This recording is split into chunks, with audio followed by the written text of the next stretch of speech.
suara Aceh, suara rakyat Aceh, suara para elit Aceh sudah sampai. Nah, maka prediksi saya ini sudah dibicarakan untuk diambil satu kebijakan lanjutan. Betul. Saya yakin itu. Maka mungkin dalam jangka katakanlah paling lama seminggu ini kita tunggu. Insyaallah. Kalau mungkin kita nggak mengultimatum, tidak. Menyuhana, enggak ada seperti itu kan. Tapi ya kita berharap karena ini sudah berproses, surat juga sudah dikirim per tanggal 3 Juni oleh Gubernur. Wahai segala asosi rugata, minta ilmu serta beramal. DAO Podcast Channel tercinta. Bismillahirrahmanirrahim. Assalamualaikum warahmatullahi wabarakatuh. Alhamdulillahilladzi ahyana bi ni'matil iman wal islam.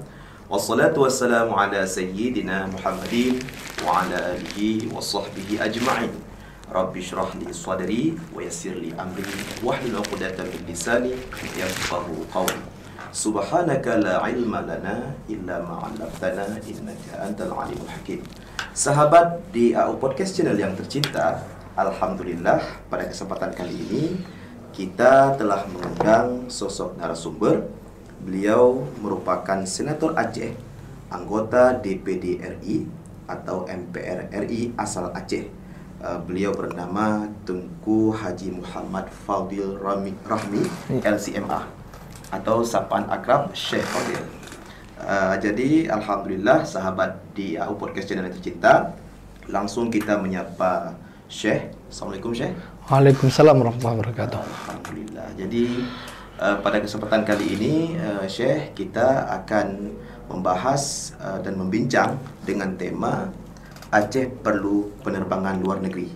Dan sebelumnya, apa kabar Syekh? Sehat? Alhamdulillah sehat. Alhamdulillah sehat ya. Semoga kita semua senantiasa dalam lindungan Allah. Amin. Amin ya rabbal alamin. Dan kami ucapkan terima kasih banyak telah hadir di tempat kami. Sama-sama. Ini satu kehormatan ini. Bisa berhadir di sini. Terima kasih banyak Syekh. Kami doakan mudah-mudahan Tengku Fadil bersama dengan keluarga sehat, diberikan Allah Subhanahu wa taala. Amin. Dan dimudahkan segala urusan fid dunya wal akhirah. Amin. Dan sahabat di AU Podcast Channel yang tercinta, pada kesempatan kali ini saya akan ditemani oleh Tengku Zulfikar yang akan menjadi host nantinya juga. Dan kemudian sesuai dengan surat edaran Satgas COVID-19 nomor 19 tahun 2022 tentang protokol kesehatan perjalanan luar negeri pada masa pandemi atau COVID-19, Bandara Internasional Sultan Iskandar Muda atau disebut dengan SIM Belam Bintang Aceh Besar saat ini tidak lagi menjadi entry point penerbangan internasional.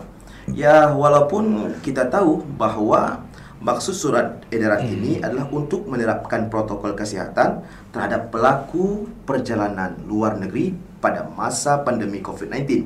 Dan juga kita tahu bahwa tujuan surat edaran ini adalah untuk mencegah terjadinya peningkatan penularan COVID-19. Kemudian lantas bagaimana pandangan Syekh Fadil terkait dengan isu yang sedang viral saat ini, yaitu tentang surat edaran dari Satgas COVID mengenai penutupan pintu masuk perjalanan luar negeri melalui Bandara SIM Aceh.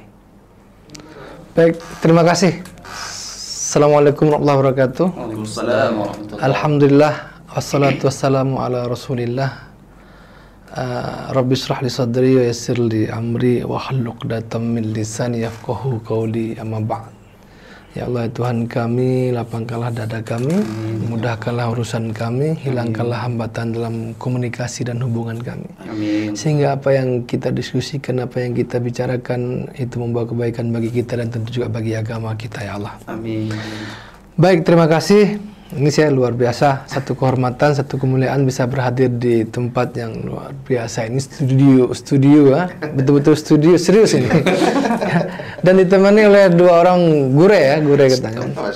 Duet Zul ini. Duet Zul ini apa namanya Stisnu Connection. Sekolah Tinggi Ilmu Syariah Nahdlatul Ulama. Ya, alumni dua-dua sana ya, saya tahu. Dan alumni terbaik Stisnu. Amin. Baik. Ya, mungkin banyak sudah yang merespon. Ini kan surat edaran ini surat edaran di bulan Mei. Yang tujuannya adalah untuk membuka bandara terutama terkait dengan mendekatnya musim haji, membuka bandara yang selama ini jadikan embarkasi haji, termasuklah Sultan Iskandar Muda. Jadi yang selama pandemi ini penerbangan internasional ke bandara-bandara tersebut itu, ke bandara-bandara embarkasi haji itu tertutup, maka harus ada satu kebijakan yang dalam hal ini mungkin bentuknya adalah surat edaran oleh Satgas COVID-19 yang kemudian membuka bandara Sultan Iskandar Muda. Namun sayangnya yang lain dilanjutkan. Jadi pasca kalau Aceh kan dibuka dari awal keberangkatan sampai sekitar tanggal 15 Agustus kepulangan mereka. Tapi ada sekitar 10 bandara lainnya yang termasuk sekarang sudah ini ya, termasuk Soekarno-Hatta kan sudah ini, kemudian Kuala Namu, kemudian kalau di Kepulauan Riau malah 2 itu ada Bandara Raja Haji Fisabilillah di Tanjung Pinang sama Bandara Hang Nadim di Batam. Ini satu provinsi 2, Aceh cuma 1 nggak dibuka. Mereka berlanjut ya kan, berlanjut. Kemudian di Manado, Samratulangi, kemudian juga Lombok, Bandara Tuanku Zainuddin Majid, kemudian di Kuala Namu, di Juanda, nah kan ini kan dibuka berlanjutan. Nah ini yang menjadi pertanyaan kita. Kalau kemudian tadi Tungku Zul Kiram sebutkan tujuannya itu terkait dengan COVID, broadcast. Jadi pertanyaan kita yang sangat mendasar, apa yang mendasari, apa yang membedakan antara katakanlah Hang Nadim ataupun Raja Haji Fisabilillah itu dengan Iskandar Muda. Nah kan, sedangkan kalau kita berbicara hub ataupun penghubung utama Aceh, Indonesia ya, bukan Aceh, Indonesia dengan kawasan Asia Selatan, dengan kawasan Timur Tengah, dengan benua Afrika sekalipun, itu paling dekat Indonesia adalah melalui Aceh. Ya, maka kemudian juga kan kalau haji dibuka, umrah kan juga butuh hal yang sama. Betul. Malah jarak terdekat ke Mekah, ke Arab Saudi lah, ke Jeddah, ke Madinah, itu kan melalui Aceh. Kan lucu kalau kemudian balik ke Medan 1 jam perjalanan enggak 1 jam perjalanan udara, 12 jam perjalanan darat, hanya untuk kembali lagi menambah menambah jumlah durasi penerbangan yang ada. Dari Banda Aceh ke Jeddah 7 jam, kurang lebih. Kalau udah ke sana kan, udah biaya, tenaga, kemudian nambah waktu lagi. Ini enggak efisien. Kemudian juga terlepas dari itu juga, tentu selama ini hubungan internasional Aceh, terutama dengan kawasan Asia Tenggara, Brunei, Malaysia, itu kan terjalin dengan baik. Malah bisa dikatakan mayoritas wisatawan luar negeri, wisatawan asing yang hadir dan berkunjung ke Aceh itu dari Malaysia. Nah, ini maka tentu ini satu hal yang kita sayangkan bersama. Maka saya rasa bukan saya pribadi saja yang menyuarakan ini, ya, ini luar biasa, sampai Pak Gubernur juga sudah menyurati. Semoga dalam waktu dekat ini kita ingin menunggu kabar baiknya lah.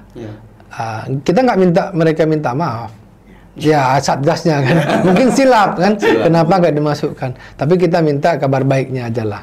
Kita sadari mungkin ada pertimbangan, ya udah. Tapi kan setelah melihat, kita ingin mereka menyadari bahwa setelah melihat kenyataannya memang ini pantas untuk dibuka. Apalagi tingkat kerawanan COVID di Aceh sudah sangat menurun. Ya kan, nggak ada lagi yang karantina, tingkat yang meninggal juga sudah nggak ada, malah mungkin juga yang positif juga sangat turun drastis. Dibandingkan misalnya dengan daerah lain, mana datanya, saya rasa masih lebih tinggi yang lain. Nah, ini hal ini yang saya rasa harus menjadi atensi kita. Maka Gubernur menyurati, kemudian juga anggota DPR RI di Komisi 5 ya, yang punya kesempatan rapat kerja dengan Kementerian Perhubungan, langsung menyampaikan kepada Menteri Perhubungan, ada Kanda Haji Ruslan Daud, kemudian juga ada Bang Ilham Pangestu, ya, dua-duanya di Komisi 5 DPR yang bisa langsung bertemu. Artinya bandara di bawah Kemenhub, tapi keputusan karena dalam kondisi darurat dikatakan ini memang di bawah kendali Satgas, sehingga kita berharap ada koordinasi antara Kemenhub dengan Satgas sehingga dipalangnya Sultan Iskandar Muda dari penerbangan itu bisa segera dibuka. Saya rasa seperti itu. Berarti artinya teman-teman dari DPD dan DPR RI sudah berupaya ya? Pasti, kita kan nggak tinggal diam. Malah saya dalam satu wawancara dengan RRI saya bilang, saya yakin Jakarta nggak ingin kita terlalu lama untuk memprotes ini, ya kan? Dan kalau ini dipesahop, mau dibiarkan, ini tentu akan ngajak ribut namanya. Artinya ngajak rakyat Aceh itu untuk selalu menyalahkan Jakarta, kan nggak baik untuk keberlangsungan kehidupan berbangsa dan bernegara. Tapi menurut prediksi Chef Fadil ataupun Kanda, saya ada panggilan khusus lagi. Selain Chef Fadil, saya ada panggilan khusus lagi Kanda. Jadi dibalik upaya-upaya yang telah dilakukan oleh DPD dan kawan-kawan di DPR RI, maksudnya apakah akan muncul gejolak yang lebih besar lagi nggak selain? Kita yakin ini suara Aceh, suara rakyat Aceh, suara para elit Aceh sudah sampai. Nah, maka prediksi saya ini sudah dibicarakan untuk diambil satu kebijakan lanjutan. Betul. Saya yakin itu. Maka mungkin dalam jangka katakanlah paling lama seminggu ini kita tunggu. Insyaallah. Kalau mungkin kita nggak mengultimatum, tidak. Menyuhana enggak ada seperti itu kan.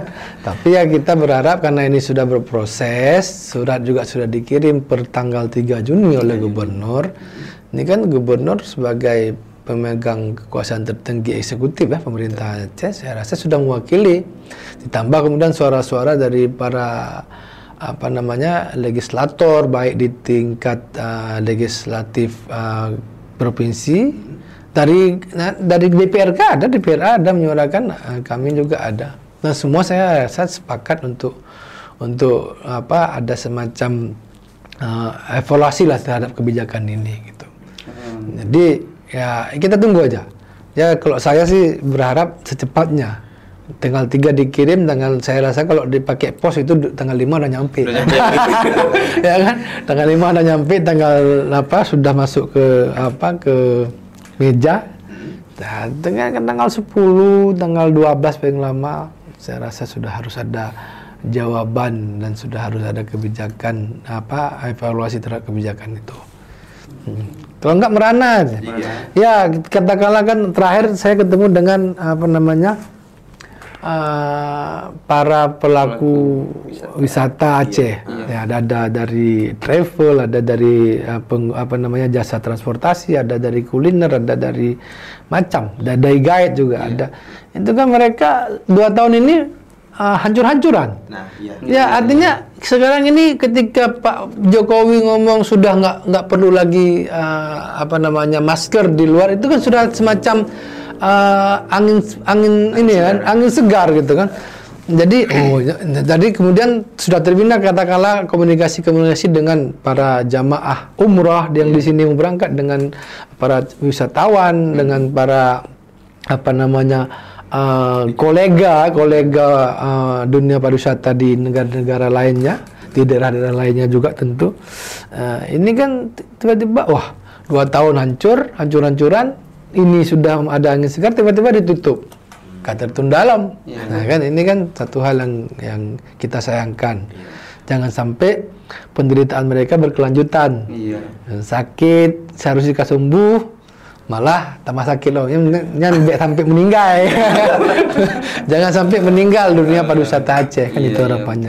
Yang sangat berdampak ya. Sangat jelas. Sangat berdampak ya. Itu yang saya dengar langsung kan. Ada yang cerita harus ganti baterai karena nggak jalan. Ada yang harus mensiasati dengan melakukan kegiatan-kegiatan mengajak anak-anak SD biar melihat pariwisata dunia destinasi wisata sejarah maupun non sejarah dengan biaya murah biar mobilnya tetap jalan. Ada yang harus menjual mobil, ada yang sewa toko, udah bayar berapa tahun harus nggak aktif ya kan. Ini kan sayang. Jadi jangan sampai sudah mau sembuh dengan ini malah tambah sakit dan jangan sampai meninggal lah. Seharusnya kita sudah harus pikir bagaimana mengembangkan wisata Aceh yang lebih baik, menambah segmentasi pasar, nggak cuma Malaysia, walaupun Malaysia sebagai hub utama, sebagai penghubung utama untuk kawasan Asia Tenggara.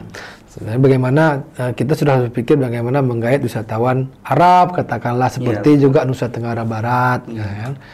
Sekarang Arab cuma Nusa Tenggara Barat, kalau Indonesia ke Bali sedikit, kemudian banyaknya kan ke Malaysia, Langkawi, kemudian ke destinasi wisata di Malaysia. Kan ini bisa kita seharusnya sudah harus berpikir gimana cara. Nah ini malah ditutup.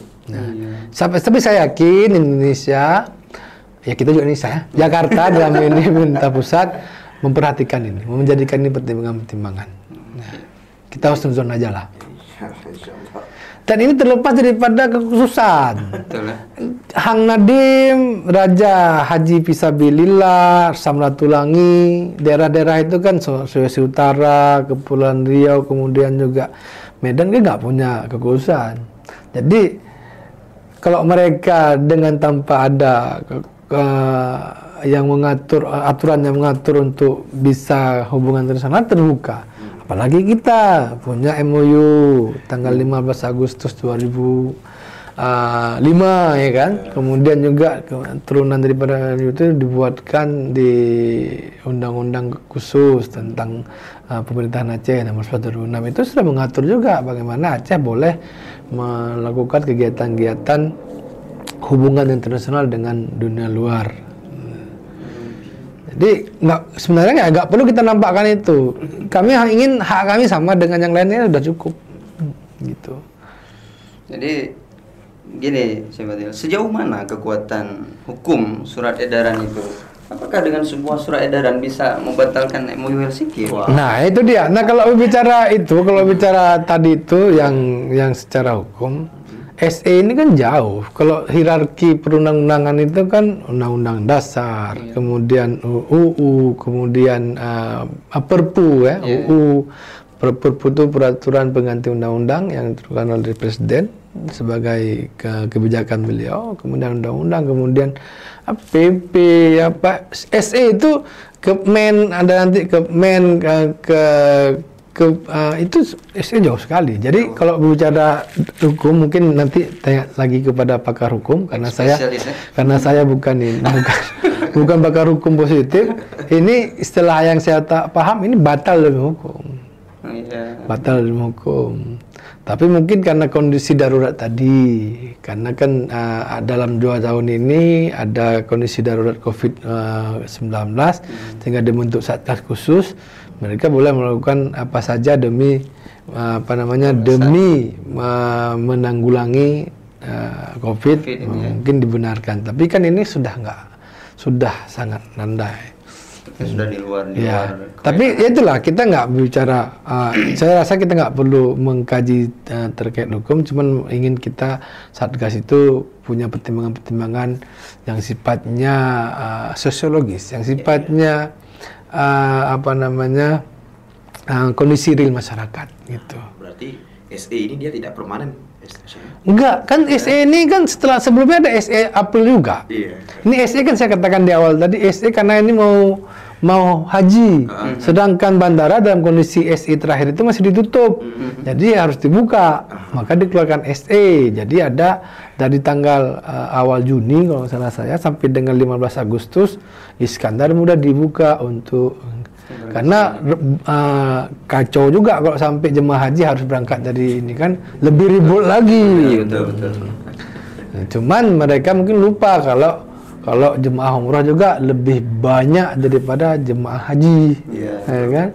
Kalau jemaah haji kita tuh ini 2.000 kurang 2 orang nggak salah 1998. Jemaah umrah itu mungkin satu travel ada setengahnya, ya kan? Kalau kata Bang Ilham, jemaah umrah kita itu sampai 70 ribuan. Ini kan potensi yang luar biasa. Yang tadi itu jangan sampai harus berangkatnya melalui Medan. Tenaga habis, uang lebih besar, kemudian juga durasi penerbangan juga lebih lama. Nah ini. Itulah, mengingat di Aceh, terutama di Bandara Sultan Iskandar Muda pernah mendapatkan ini kan dia predikat halal halal bandara. Bandara. Ya itu. Seharusnya ada penambahan, jangan hanya ke Malaysia, ada penerbangan langsung ke negara-negara Timur Tengah. Bandara kita mendapatkan predikat Asia atau internasional dunia. Bukan tingkat Indonesia. Masya Allah. Seharusnya lebih menambah. Iya. Bukan dari lembaga khusus di Timur Tengah, di Uni Emirat Arab. Ya. Jadi yang setiap tahun memang mereka mengadakan kegiatan itu. Festival itu. Nah, tadi saya tadi malam saya posting itu flyer kita. Jadi dikomentari sama pejabat kita di kedutaan besar di salah satu negara Timur Tengah. Kami siap untuk mempromosikan Aceh. Kalau buka aja, coba bicarakan untuk dibuka bandara Aceh, connect langsung ke salah satu negara Timur Tengah. Mau ke Mesir, Kairo, connect lagi ke Abu Dhabi. Jadi artinya kita mau ngomong mau minta dibuka di sana sudah berpikir itu seharusnya kita sudah bicara di situ. Iya betul. Ya, seharusnya saya meresponnya siap kita bicarakan. Tapi ini enggak siap, semoga cepat dibuka. Ya. Jadi kalau udah dibuka nanti baru kita ngomong lagi gitu kan. Nah, kan? Ini kan bidang Chef Fadil kan pariwisata. Iya, salah satu pariwisata. Promosi ini. Iya, bukan malah kita lagi marak-maraknya heboh buka. Betul. Apalagi kita lihat menteri kita ya, Menteri Pariwisata dan Ekonomi Kreatif itu sangat suka jalan dan terbuka beliau untuk memajukan pariwisata daerah itu. Jadi nggak melulu 5 destinasi utama atau 10 destinasi prioritas, ya kan? Kan nggak cuman Danau Toba di Sumatera, nggak cuman Bali, nggak cuman NTB, tapi beliau ini kesempatan untuk Aceh. Beliau juga udah pernah ke Aceh dan sangat bisa kita bicarakan itu hal seperti itu. Saya ingat dulu Malaysia itu dengan tagline-nya Truly Asia, Malaysia Truly Asia itu sangat familiar di Mesir. Besar-besar sehingga honeymoon saya juga kebetulan dulu Harlan aku agen tiket bahasa kerennya kan agen resmi tiket Malaysia Airlines authorized agent kan agent Malaysia Airlines system. Jadi kan Truly Asia kan Malaysia Truly Asia kan memang familiar saya dengan masyarakat Mesir sehingga honeymoon mereka itu bulan madunya itu pasti ke Malaysia. Saya yang jual tiket banyak mendapatkan Malaysia apakah jauh Aceh ada enggak kan bahkan hana Aceh Truly Indonesia atau Pigiban kan ya itu dulu tahun 2002 sampai 2006 saya 4 tahun di Malaysia Airlines. Harlan kan tiket. Jadi Pak Juh komisi tiket kan. Jadi itu makanya seharusnya kita sudah berpikir kayak gitu, ya kan.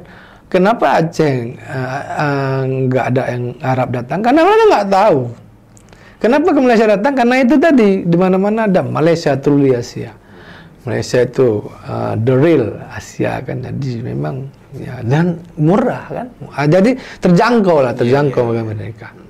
Itu di bidang pariwisata, belum lagi di bidang pendidikan. Banyak juga mahasiswa-mahasiswa Arab yang sekolah di Malaysia. Kita juga perlu kan. Nggak cuman kita yang bawa putra-putri Aceh ke sana, tapi juga di sana. Jadi sebenarnya buka aja dan ada komitmen dari pemerintah Aceh, banyak hal yang bisa kita lakukan untuk mewujudkan amanah daripada Undang-Undang 11 itu. Pasal yang mengatur tentang dibolehkannya membangun komunikasi dan hubungan serta kerjasama dengan luar negeri. Nih, Tengku Zul, kita masuk lebih dalam lagi. Oh. Lebih Bandara belum dibuka nih. itu masalahnya.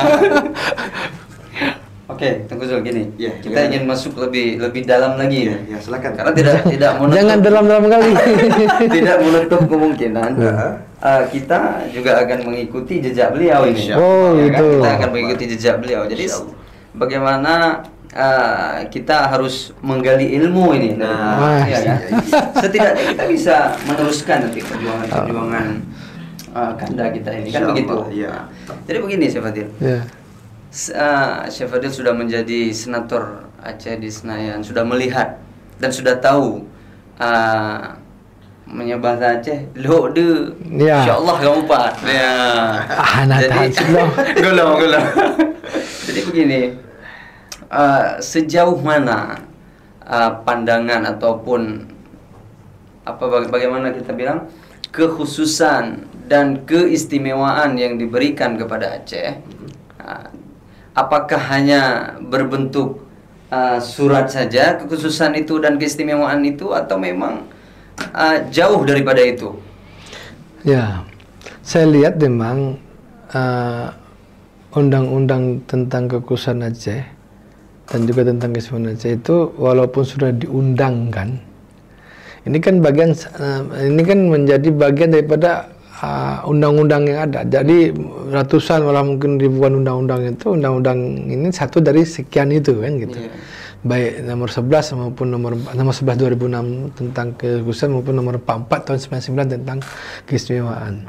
Jadi masih butuh, ketika untuk kita implementasikan, ini kan banyak kemudian yang bertentangan dengan undang-undang sektoral. Oh, gitu lagi ya. Ya, undang-undang sektoral di bidang perhubungan, katakanlah masalah ini kan, ada undang-undang sektoral di bidang minerba, jadi kan ada yang mengatur khusus, sedangkan kita khusus bagi kita. Jadi kadang ada undang-undang yang tidak melihat kekhususan kita ini, dia di pohrata juga. Walaupun ada juga kedua yang ini. Maka sebenarnya di undang-undang khusus juga sudah ada ketentuannya, ya kan, pasal 8 kalau salah, yang kemudian diatur lagi peraturan pelaksananya melalui Perpres nomor 75 tahun 2008 tentang konsultasi. Jadi DPR RI itu ketika membahas sesuatu undang-undang, satu undang-undang itu yang kemudian ada hal-hal berkait dengan kekhususan Aceh, dia harus berkonsultasi dulu dengan DPRA. Itu diatur di undang-undang. Tapi ini tidak implementatif, hanya jalan. Nah, kan? Kemudian juga pengalaman juga banyak. Saya pernah saya pribadi di lembaga saya di PDRI. Itu juga ada masalah dulu itu penamaan. Kalau kita pasal 6 Undang-Undang nomor 11 itu penamaan Aceh itu Aceh, nggak lagi disebut provinsi. Oh gitu. Ya kan, itu coba lihat nama pasal 6. Dan ini sebenarnya ilmu yang saya dapatkan dari banyak bacaan dan dari banyak belajar dengan pakar-pakar hukum. Walaupun banyak sekali masih. Jadi saya ketika ditulis kan kami harus buat foto di depan ruangan itu. Ketika nama foto saya, nama, kemudian provinsi Aceh. Saya coret, dikasih saya untuk saya sisi. Saya coret provinsi Aceh, bukan karena penamaannya nggak ada lagi provinsi. Aceh itu Aceh. Yang dulu itu Nanggro Aceh Darussalam. Iya. Pasal apa Undang-Undang Nomor 18 2001 itu NAT Nanggro Aceh Banten, tapi provinsi NAT ya. Tapi ini kalau kita lihat pasal 6 itu enggak lagi. Saya coret. Kemudian ada hal lain juga terkait dengan perwakilan DPD di sini. Itu yang jadi yang jadi kepalanya di Jakarta. Ini kan sudah menggerus juga kekuasaannya. Hal kayak gitu di lembaga sendiri harus kita perjuangkan. Di paripurna saya sampaikan lagi. Jadi penamaan Aceh itu dengan Aceh, nggak pakai provinsi. Kemudian perwakilan Aceh itu harus di Aceh, jangan di Jakarta. Ya kan? Jadi hal-hal kayak gitu harus perjuangan. Kemudian juga pernah dapat curhat banyak ya. Ada mungkin dengan perhubungan juga waktu itu, dengan masalah Kementerian Perhubungan dan Komunikasi ya, di Subkominfo. Ada satu ketentuan di undang-undang itu yang misalnya ketentuan di undang-undang PA membolehkan, tapi oleh ketentuan undang-undang mengatur tentang perhubungan itu tidak boleh. Jadi yang imat di Jakarta yang atajis. Nah, Ya kan perlu perjuangan lagi. betul.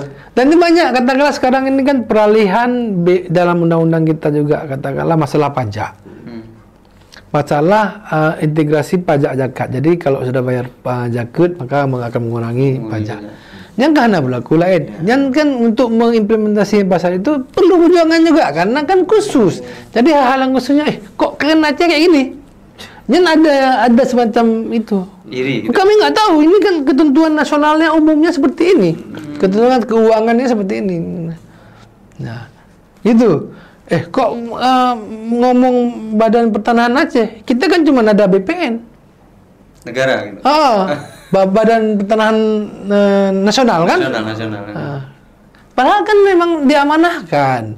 Setelah 2 tahun beralih BPN ke BPA. Kan betul ya undang-undang BPA. Jadi untuk itu perlu perjuangan. Diatur lagi dengan aturan Perpres nomor 23 tahun 2025 kalau salah.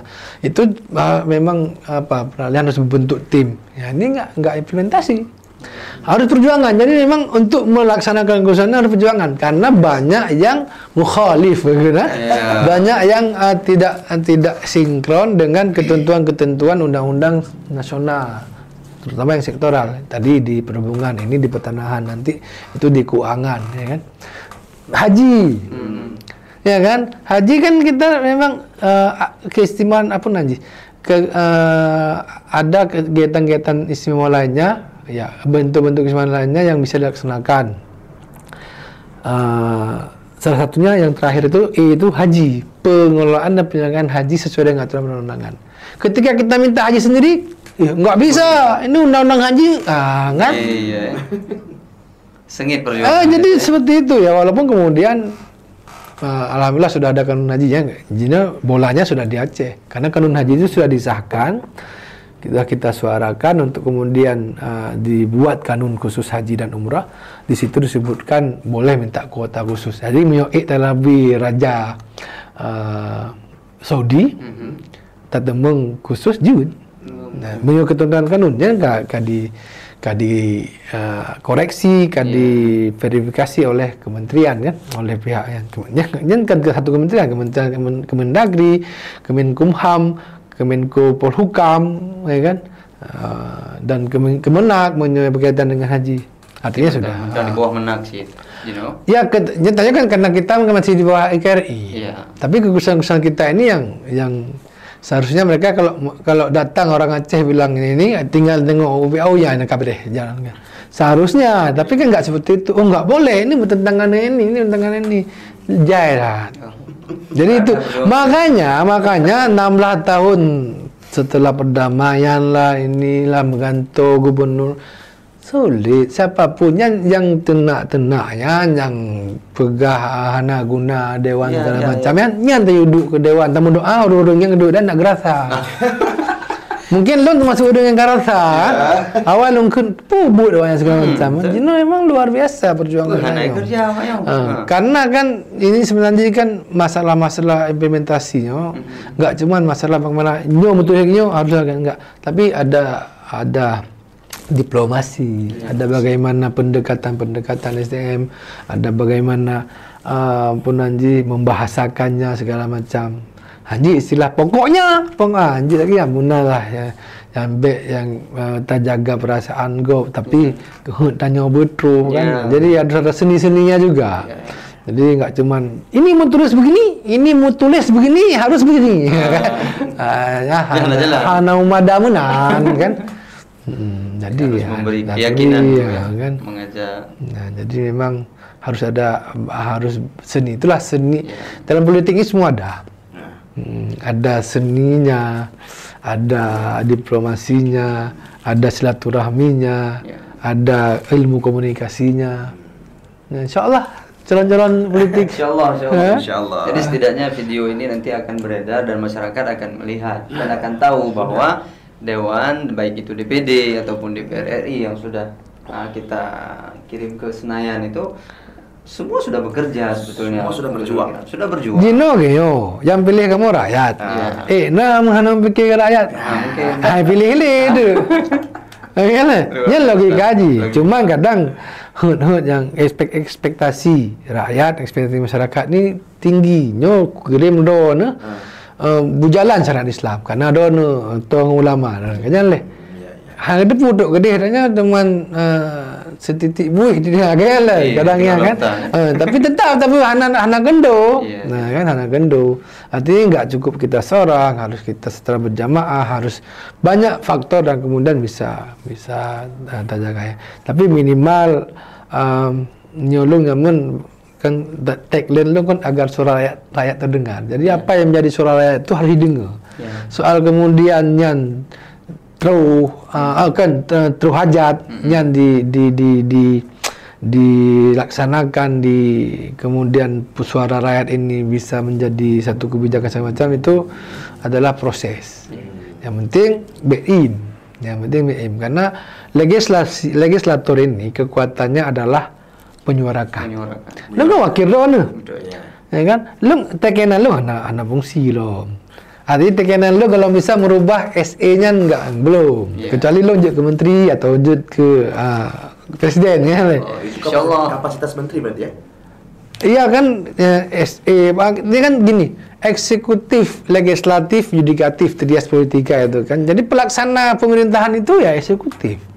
Legislatif ini fungsinya kan budgeting, pengawasan dengan legislasi. Jadi ketika buat undang-undang yang mengatur umum tadi itu, ya pembahasan antara pemerintah dengan eksekutif dengan legislatif. Tapi ketika sudah jadi undang-undang, peraturan turunannya nggak ada lagi main dengan legislatif. Asal makanya ada istilah nggak boleh bertentangan dengan undang-undang. Karena undang-undang nggak boleh bertentangan dengan aturan yang lebih tinggi. Karena kemudian peraturan pemerintah, peraturan presiden, keputusan presiden segala macam itu hanaliruh tidak ada lagi berkaitan dengan legislator. SE mana urusan hana payah hajuk SE yang di kalau oleh komisi terkait untuk yang karena dia tinggal menjalankan seperti apa yang menjadi eksekutif. Kemudian juga masalah penganggaran ya kita bahas antara ketika penganggaran itu APBN di CD ataupun di sini APBA itu dibahas antara eksekutif dengan legislatif. Tapi kemudian pelaksana yang menghabiskan APBN dan APBA-nya kan eksekutif, gubernur dengan jajarannya, presiden dengan kementerian dan jajarannya. Fungsinya kan pengawasan. Itu negara sistem ketatanegaraan mengatur seperti itu. Jadi fungsinya pengawasan. Pengen betul yang kanan. Yang nimbang liar kenapa kan hilang ya. Ya itu tugasnya pakai mewakili rakyat. Karena yang tidak kalah Syekh betul pelakuan. Jalan kok lebih banyak Punanji parit dengan jalan ya. Jadi iba aja itu. Ya halangnya kan rakyat bersuara. Kamu wakil rakyat menyuarakan. Ya kan? Yang pu habis kan awak kan? Ya, dinas teknis, nyan kan idealnya seperti itu. Dan DPD bekerja ideal karena DPD itu tidak punya kewenangan eksekusi. Nah, mafhum mukhalafah aja atau mafhum muwafaqah ini mafhum Quran. Jadi DPD tidak punya kewenangan eksekusi. Oke, Ustadz Syekh Fadil, untuk statement akhir terkait dengan tema kita, yaitu Aceh perlu penerbangan luar negeri, berikan pencerahan untuk masyarakat di luar sana, harapan masyarakat. Ya, bagi masyarakat kita fungsi kami menyuarakan, kemudian eksekutif juga melakukan memprotes, melakukan komunikasi dengan pusat terkait kebijakan ini. Mohon doanya. Ya, mohon doanya semoga ini cepat selesai. Dan tentu juga kita kalau ke pusat, kita berharap ini segera ada evaluasi terhadap kebijakan ini. Sehingga konkretnya kita berharap Bandara Internasional Sultan Iskandar Muda bisa available, bisa kemudian beroperasi tidak hanya domestik tapi juga internasional. Itu sesegera mungkin. Jadi kepada para pelaku wisata, kepada para pemilik travel segala macam, umroh segala macam, ya doa jangan putus asa. Kan? Insyaallah yakin usaha sampai mengikun le kanda-kanda HMI kan. Ya, insyaallah kami sudah memberikan kepercayaan kepada dewan-dewan kita dan juga kepada Gubernur Aceh, dan kita semua berikhtiar semoga apa yang kita cita-citakan, kita harapkan ini segera tercapai. Dan kami di sini berterima kasih kepada Kanda Syekh Fadil. Semoga yang kabarnya Negozul beliau akan kembali lagi ke Jakarta untuk bertarung ini. Iya, saya insyaallah Sabtu balik ke sana. Sabtu. Senin udah raker lagi kan.